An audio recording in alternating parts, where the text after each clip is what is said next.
Olá, olá, olá, pessoal, tudo bem? Estão me ouvindo? Sejam bem-vindos. Hoje nós vamos falar sobre a redação do Enem. Tudo bem?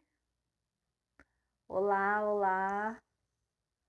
Vão falando de onde vocês são aí, por favor. Olá, Tibério. Vão falando de onde vocês são, por favor, para a gente verificar aí qual que é a abrangência, né, da nossa live. Vai ser bem legal. Hoje nós vamos falar sobre a redação no Enem.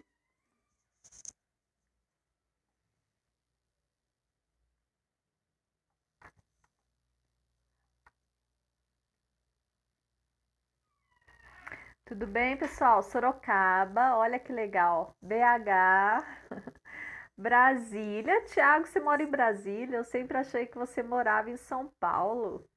Que legal. Muito bem. Esperando o pessoal chegar. Ontem nós fizemos uma live da ESA, tivemos 119, 120 pessoas. Foi muito legal, uma abrangência muito boa. Gostei muito, pessoal muito interessado. Depois vieram muitos me fazer perguntas, né? E hoje nós vamos falar sobre a redação no Enem. Beleza, pessoal?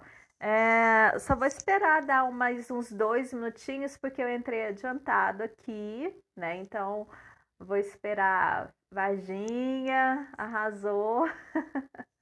Vou esperar o pessoal chegar aqui para a gente começar a aula. Eu vou tentar fazer um bem bolado aqui entre essa imagem que eu tenho aqui. Depois eu vou tentar mudar a questão da. Pode perguntar aí, Wesley. Vou tentar fazer com que vocês enxerguem a tela do meu computador para que eu mostre algumas redações nota 1000, né? Para que a gente possa trabalhar essa estrutura, tá? Ah, que legal! Eu tenho esse vídeo gravado aí, ô Thiago. Eu tenho esse vídeo aí, eu vou olhar, reparar. Hoje, Vitor, eu vou falar sobre a redação do Enem, tá bom?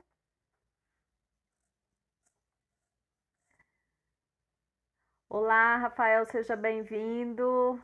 Sejam bem-vindos todos. Olá, Anderson.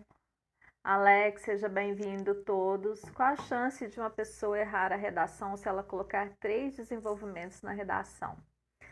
Olha, as chances aí diz respeito à organização dos parágrafos, né? Se você faz um parágrafo incompleto, a gente opta por indicar 2 parágrafos, tanto é que a gente vai ver hoje algumas imagens, eu trouxe de redações nota 1000 do ano passado, sempre 2 parágrafos, porque é a quantidade de linhas suficiente que eu tenho para fazer um parágrafo completo, né?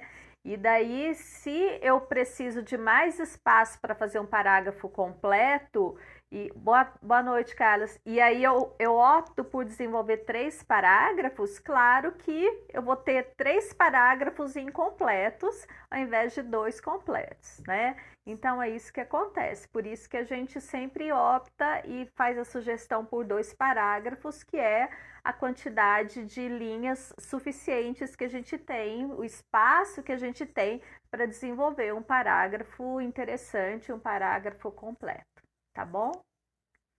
Matheus, Renilson, Júnior, sejam bem-vindos todos vocês aí.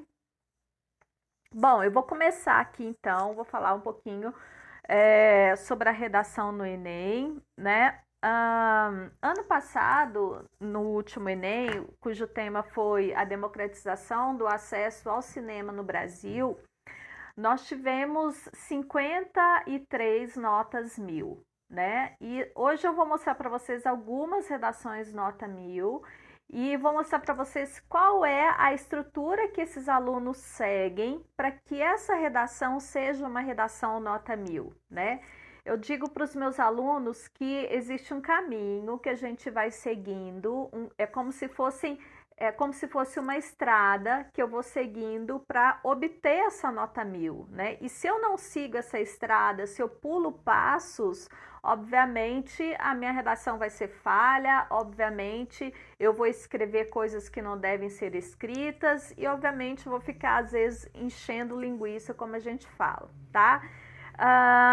As redações acima de 900, 800 pontos já considero aí redações boas, né? São boas, acima de 900 já considero aí com uma nota excelente, né? E as notas 1000, então, nem se fala. Por isso que elas são tão poucas, né? As redações que são perfeitas, e nós vamos falar hoje sobre essa estrutura nota 1000, o que eu preciso fazer no meu texto para que o meu texto seja um texto nota 1000.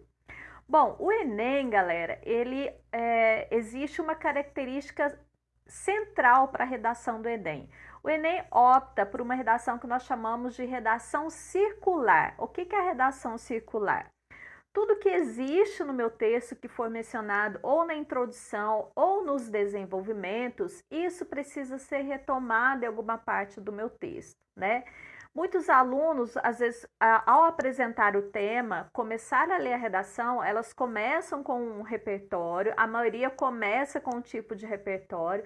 Quando eu estou falando de repertório, estou falando em área de conhecimento, né? Seja ela área de conhecimento histórico, filosófico, científico, um dado concreto, um filme, uma música. Então, o aluno começa a redação com algo que tenha relação com o tema, e aí depois ele puxa isso que ele começou lá na introdução ou para o desenvolvimento, ou acaba às vezes até terminando a redação fazendo essa retomada do que foi dito na introdução.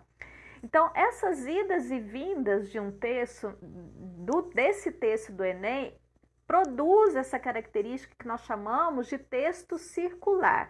Isso é um texto que a gente não vai apenas discorrendo, né, a minha opinião e justificando. Além de fazer isso, de eu ter que dar a minha opinião, que seria a minha tese, e de eu justificar o meu repertório, eu ainda preciso dialogar com esses repertórios de modo que eles tenham um sentido circular dentro do meu texto, de modo que eles tenham um sentido de idas e vindas dentro do meu texto. E é isso que produz esse efeito de redação nota 1000, que nós vamos ler aqui em alguns textos, e é isso que produz essa beleza que o Enem tem, né? Vamos dizer assim. Outra coisa também que é muito característica do Enem diz respeito aos conectivos. O que é um conectivo? Conectivo é uma palavrinha, né, que a gente utiliza sempre que a gente termina um período, né? Para quem não sabe o que é um período, é quando eu começo com uma letra maiúscula e termino no ponto final. Então, para ligar esse período ao próximo período, eu sempre preciso começar com um conectivo que vai me remeter à ideia que eu disse antes, né? E todos esses conectivos, tanto dentro dos parágrafos quanto entre os parágrafos, eles não podem se repetir. Isso é analisado na competência 4 do Enem, tá? Competência que diz respeito aos mecanismos de coesão textuais. E esse processo, esses conectivos, nós vamos ver aqui nas redações, em algumas redações, eles causam afluência no meu texto, eles fazem com que o meu texto seja um texto fluido, um texto coerente, um texto claro de ser lido e um texto belo de ser lido, né? E tudo isso precisa ser observado.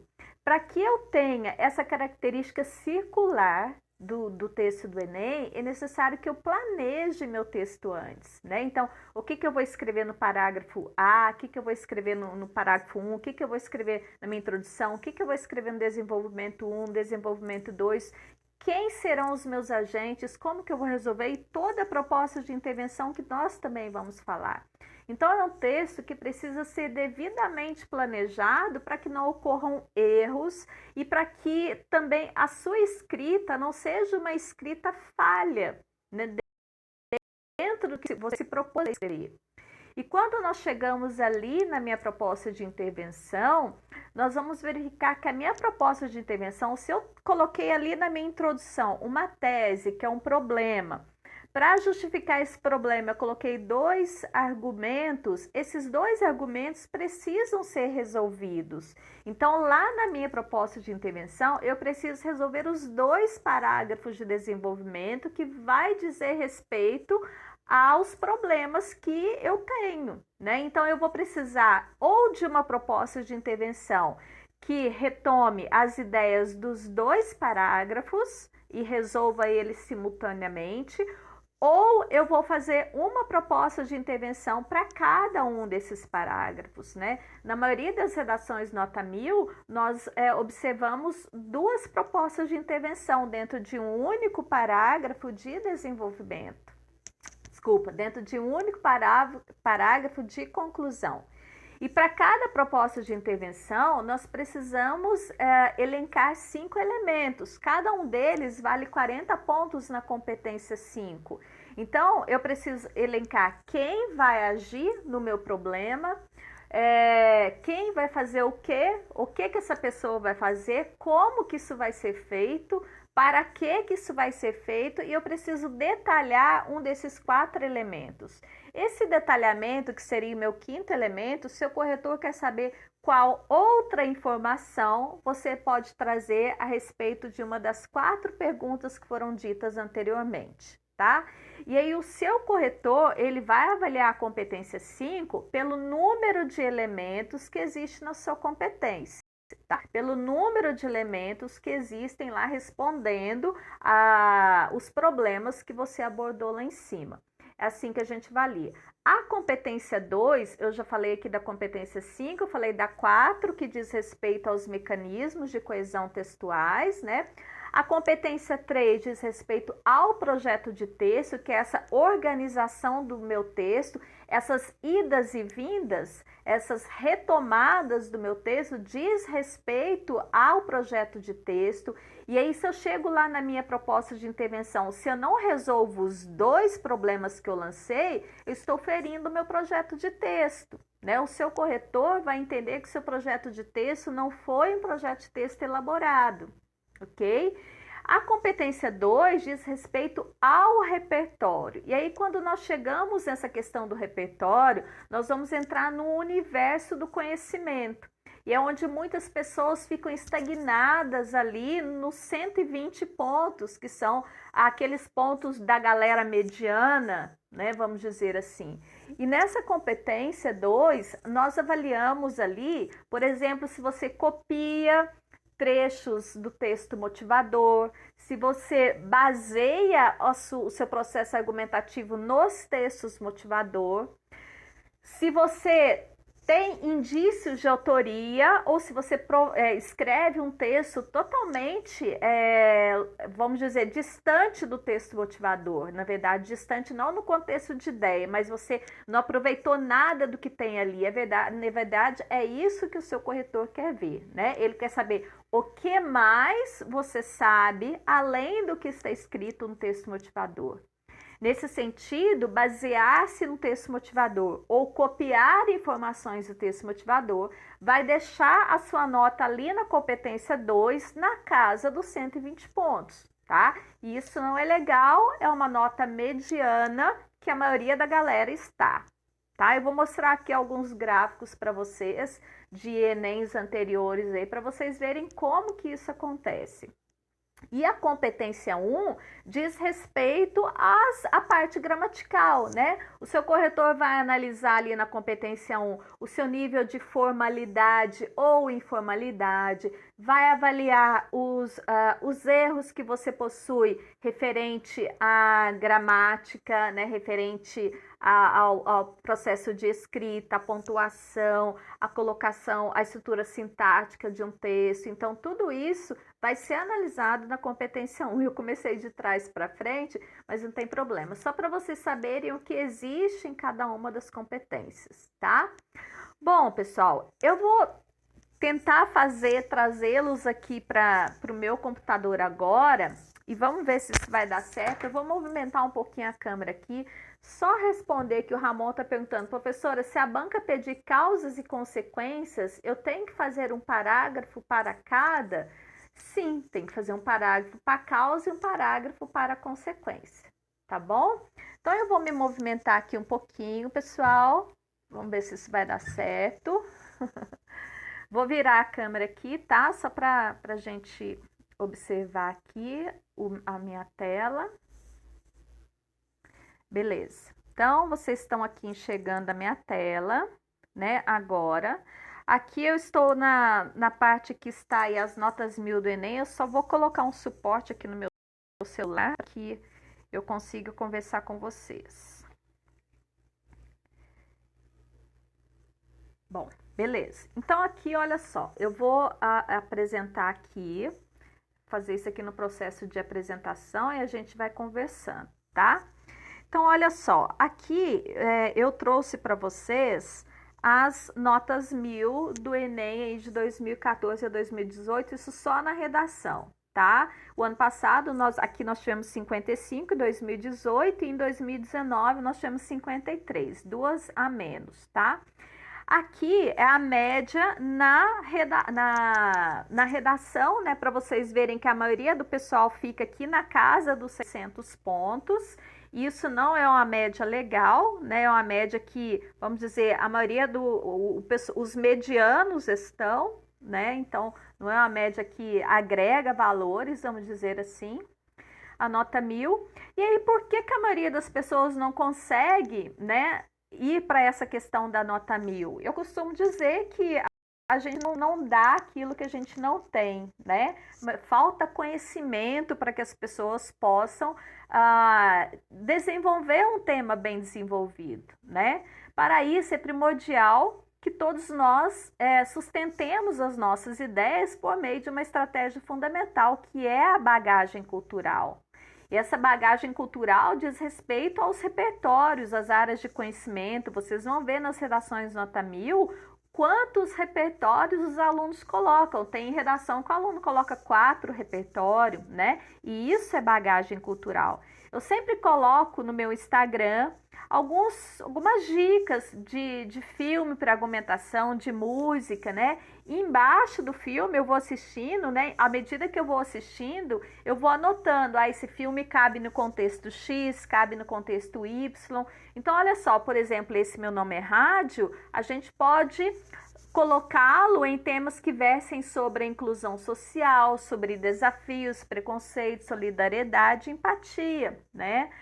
O livro Vidas Secas, né, vai falar sobre imigração, desigualdade, fome, pobreza, preconceito. Então, eu sempre coloco aí no meu Instagram dicas para que vocês possam se inspirar em um texto, tá? Bom, aqui são apenas algumas dicas. E aí, o que compõe o texto dissertativo argumentativo, né? Um texto ele é dissertativo porque ele vai defender uma ideia, que é o seu ponto de vista. Ele é argumentativo porque você vai precisar mostrar para o seu corretor que você está correto, tá? Então, é necessário o mover de uma série de explicações, que são as áreas do conhecimento, para justificar as suas ideias. E aí, esse é o caminho que nós vamos ter para a redação nota 1000, né? Deixa eu só chegar esse para cá, porque tá cortando aqui. Olha, esse é o caminho que nós vamos ter para a redação nota 1000. Então, nós vamos ver que eu tenho 3 partes macro, né? Que é introdução, desenvolvimento e conclusão. Deixa eu chegar para cá, porque tá cortando.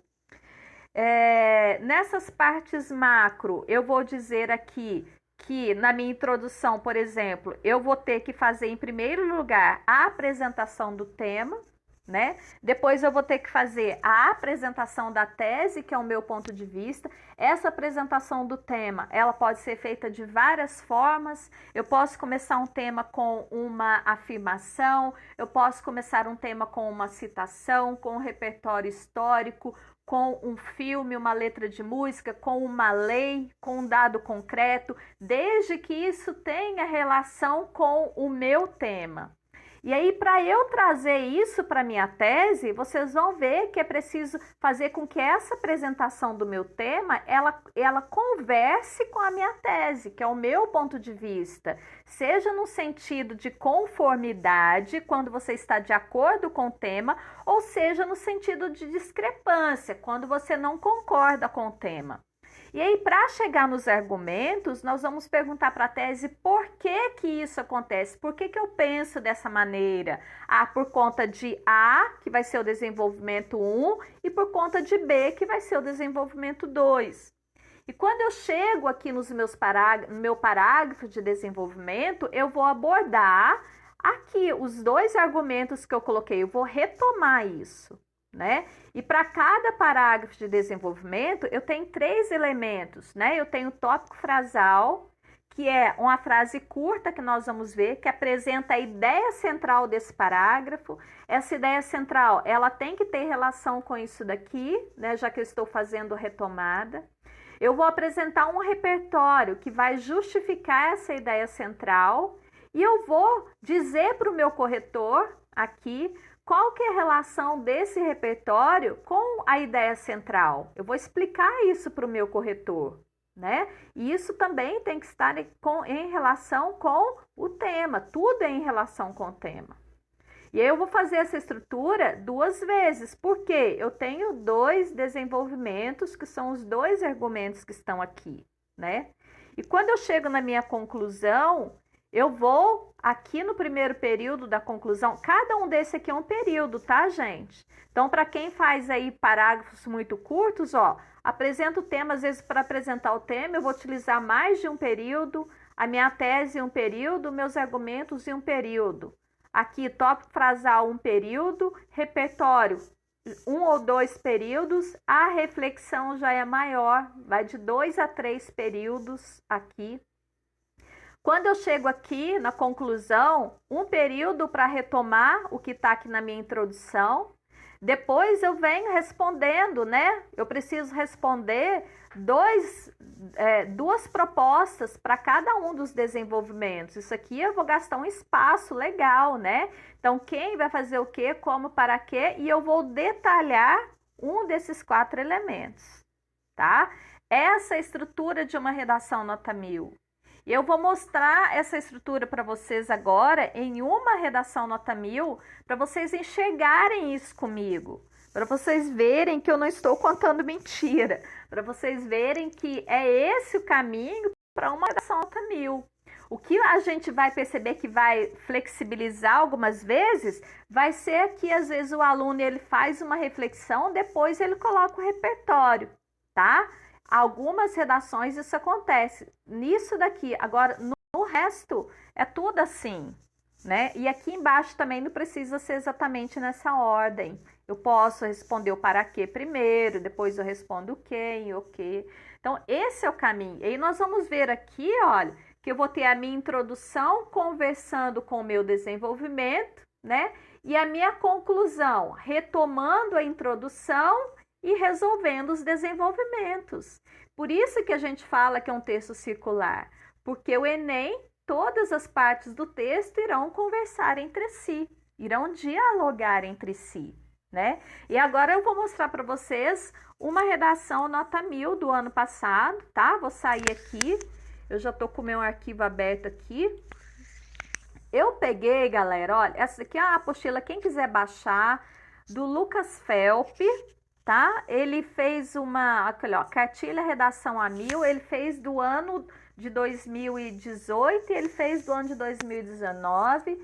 Eu já baixei a de 2018 ano passado, esse ano eu baixei a de 2019. Então, ele escreveu aqui nessa apostila, ele colocou 44 redações das 53 que tiraram nota 1000. Aqui são o nome dos alunos, né? Está por ordem alfabética. Eu vou pegar a primeira. Olha, da Alana Miranda Delfino. Qualquer uma que eu pegar aqui vai ter essa estrutura, só para vocês verem, tá? Então, aqui nós temos a redação da aluna. Olha, só para vocês terem uma ideia, ela escreve 30 linhas. As redações nota 1000 geralmente são redações com 29 e 30 linhas. A letra dos alunos é uma letra pequena, né? Mas eu vou pegar a parte que está aqui digitada, que é mais fácil para a gente entender. Ele reproduziu o texto da aluna, né, aqui embaixo. Então, eu vou pegar a primeira redação, posso pegar quaisquer uma das outras. Olha, que nós temos outra da Aldilane. Olha, só para vocês verem que eu não estou mentindo, olha, escreve 30 linhas, tá vendo? Então, só para vocês perceberem quais são as características de uma redação nota 1000. Então, vou pegar aqui, essa daqui primeira que eu falei, e nós vamos achar aquela estrutura que eu mostrei para vocês aqui, para vocês perceberem que não existe nenhum segredo. Deixa eu só ver se tá pegando direitinho aqui, não tá cortando nada. Então, a aluna começou o texto dela assim: ao longo do processo de formação da sociedade, o pensamento cinematográfico consolidou-se em diversas comunidades. No início do século XX, com os regimes totalitários, por exemplo, o cinema era utilizado como meio de dominação à adesão das massas do governo. Então, nessa parte aqui, olha, quando ela vem aqui falando até governo, ela está fazendo a apresentação do tema dela. E para fazer a apresentação do tema, ela utiliza uma retrospectiva histórica, né? Ela está usando a história para remeter essa ideia do cinema e está falando sobre cinema. E aí, o que ela faz? Ela não falou aqui da história, né? Que lá havia um regime totalitário e o cinema era utilizado como meio de dominação à adesão das massas ao governo? Beleza, o que ela faz? Olha, ponto conectivo. Embora, então, isso daqui é a ligação que ela está fazendo entre a parte da apresentação do tema e agora vem a tese dela, tá?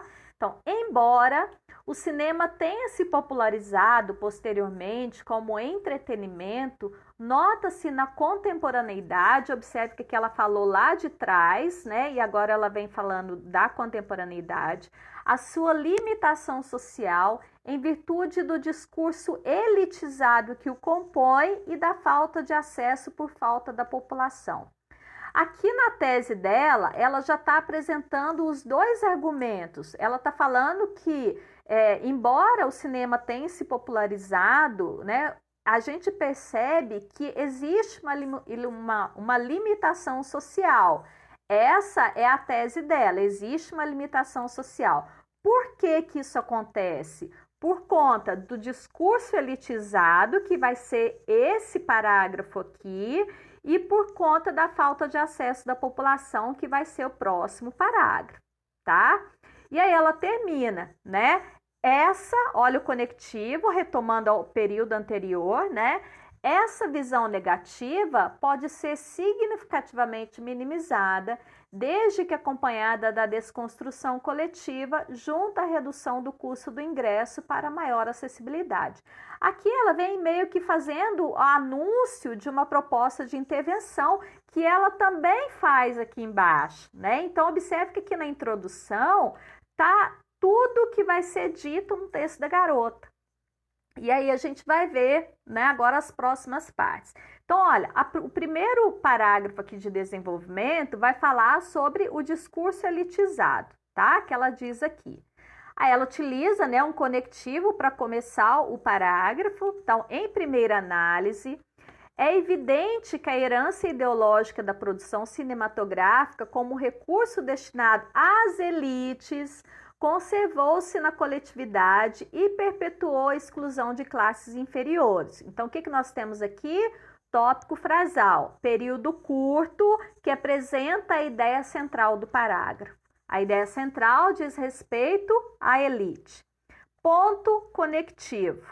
Nessa perspectiva, segundo Michel Foucault, filósofo francês, o poder articula-se em uma linguagem que cria mecanismos de controle e coerção, os quais aumentam a subordinação. O que ela vem fazendo aqui, galera? Nessa perspectiva até a subordinação, ela vem apresentando o repertório. Repertório é a área de conhecimento que ela vem trazendo, a ideia de Foucault, filosofia, olha. E agora, o que ela faz? Ela vai, olha o tamanho da parte de reflexão dela. Ela vai explicar para o corretor o que a ideia de Foucault tem a ver com a questão da elite, né?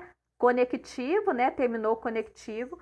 Sob essa ótica, constata-se que o discurso hegemônico introduzido na modernidade moldou o comportamento do cidadão a acreditar que o cinema deve se restringir restringir a determinada parcela da sociedade, o que enfraquece o princípio de que todos os indivíduos têm o direito ao lazer e ao entretenimento. Ponto conectivo. Desse modo, a concepção instituída da produção cinematográfica como diversão das camadas altas, o cinema adquire o caráter elitista, o qual contribui com a exclusão do restante da população. Tá vendo? Então, ela ficou o parágrafo inteiro falando sobre essa elitização da sociedade que o cinema proporciona. Vamos voltar aqui na introdução? Então, nós já falamos sobre o discurso elitizado, agora falta de acesso por parte da população. Ela vai falar nesse parágrafo. Então, ela utiliza um conectivo, né? Além disso, uma comunidade que restringe o acesso ao cinema por meio do custo de ingressos representa um retrocesso para a coletividade que preza por igualdade. O que é isso? Tópico frasal. Período curto que apresenta a ideia central do parágrafo, né? Ponto conectivo, agora a gente vem com o repertório, né? Nesse sentido, na teoria da percepção do estado da sociedade de Émile Durkheim, sociólogo francês, abrangem-se duas divisões, normal e patológico. Então, ela vem trazendo aqui o repertório, né? A filosofia de Durkheim, e agora nós vamos para a reflexão, né? Ela vai explicar para o corretor qual que é a relação de Durkheim com a restrição do acesso ao cinema, né?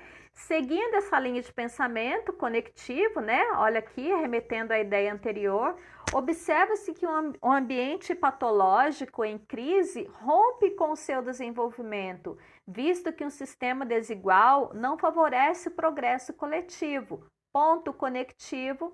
Dessa forma, com a disponibilidade de ir ao cinema mediada pelo preço, que não leva em consideração a renda regional, a democratização torna-se inviável.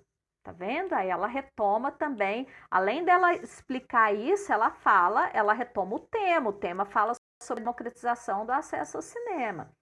Beleza, nós temos dois problemas para resolver, vamos voltar aqui, que diz respeito ao discurso elitizado e à falta de acesso. E agora nós vamos concluir, né? Ela fez duas propostas, uma vem até aqui, quando ela coloca o ademais, é a conexão que ela está fazendo para a segunda proposta.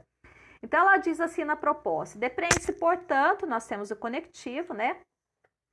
A relevância da igualdade do acesso ao cinema no Brasil. Então, ela retoma nesse período aqui, olha, a retomada do tema que está lá na introdução, né? Como eu disse para vocês.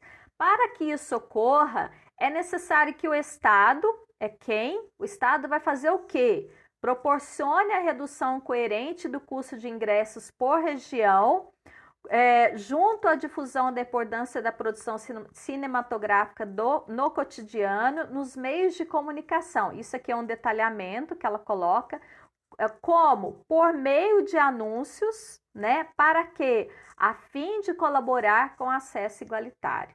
Então, só aqui ela já respondeu os 5 elementos.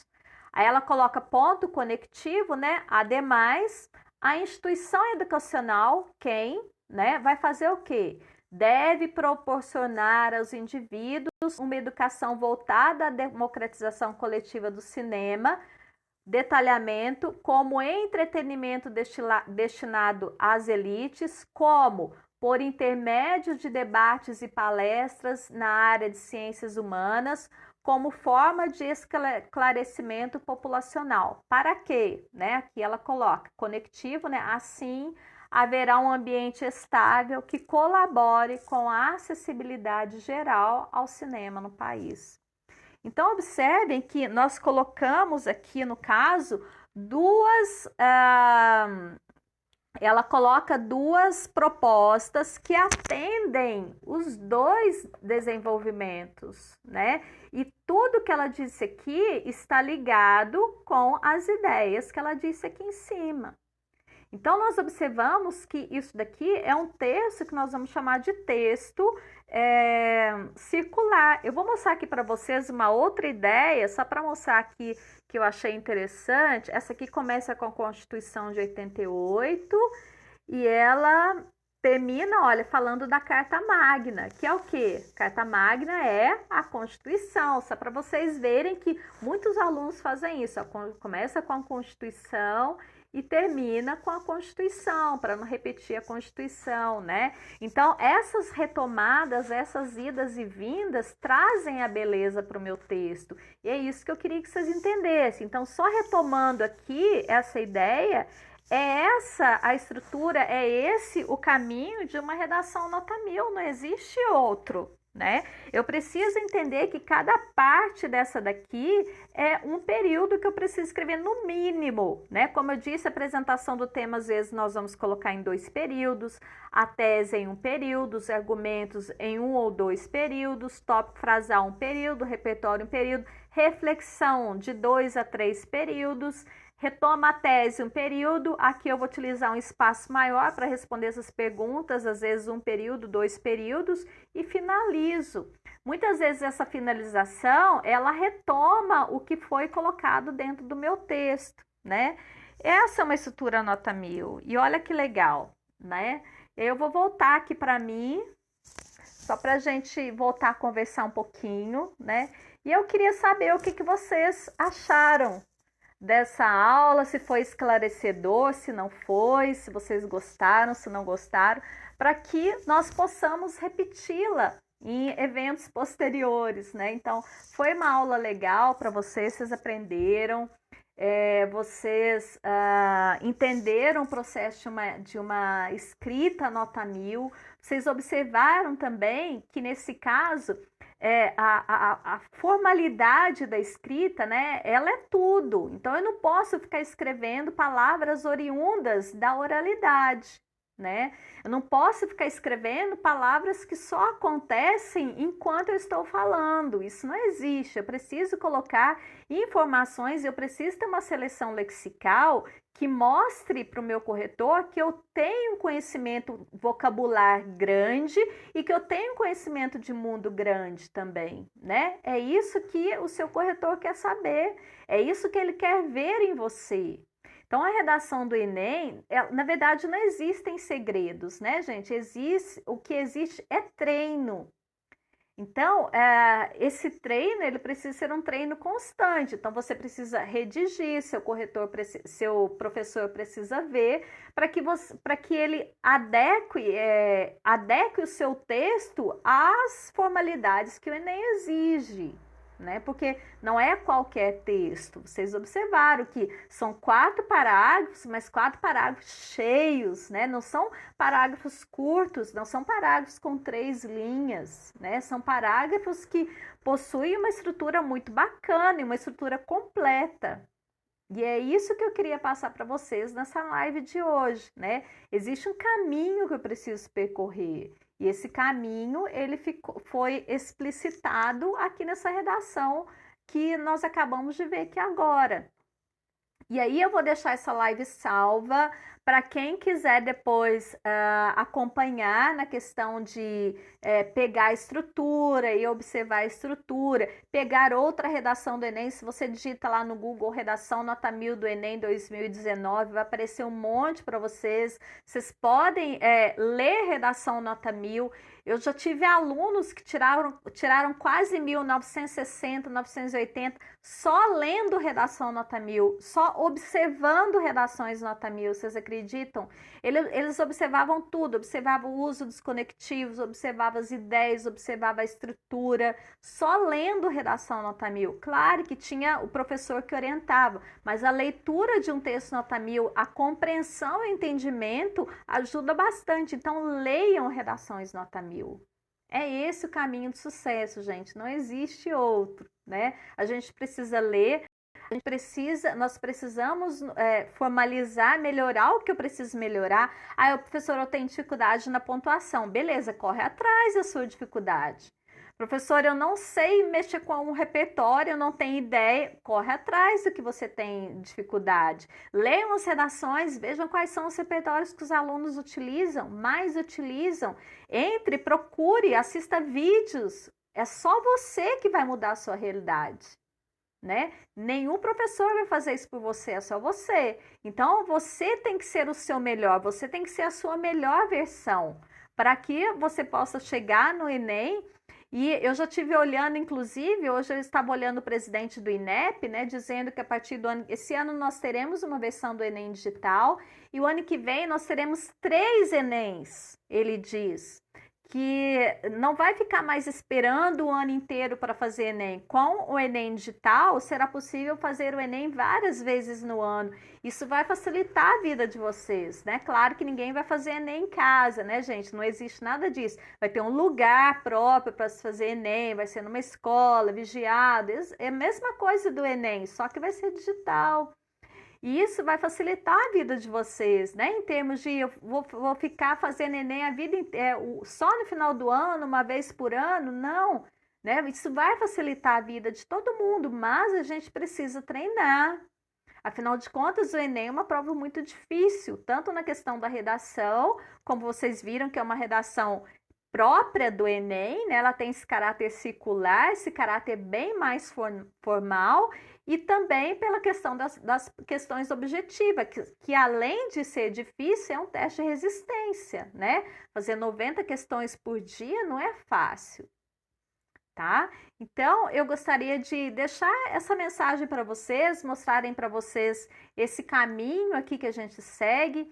Daqui a pouco eu entro aqui na próxima live, acredito que já esteja nas minhas mãos, uma surpresinha para vocês, que eu fiz com muito carinho e vou apresentar para vocês na próxima live. Vai ser muito legal e eu tenho certeza que vocês vão adorar. Tá bom? Alguém quer me perguntar alguma coisa? Agora eu vou abrir para vocês perguntarem, porque eu estava com a câmera virada, agora eu já estou vendo. Alguém gostaria de perguntar? Tem a professora, eu não entendi, como que eu faço? Qual que é a minha maior dificuldade? Vamos lá, é nosso tempo para tirar dúvidas. Conversem comigo aí. Alguém quer falar alguma coisa? Vocês estão muito quietos.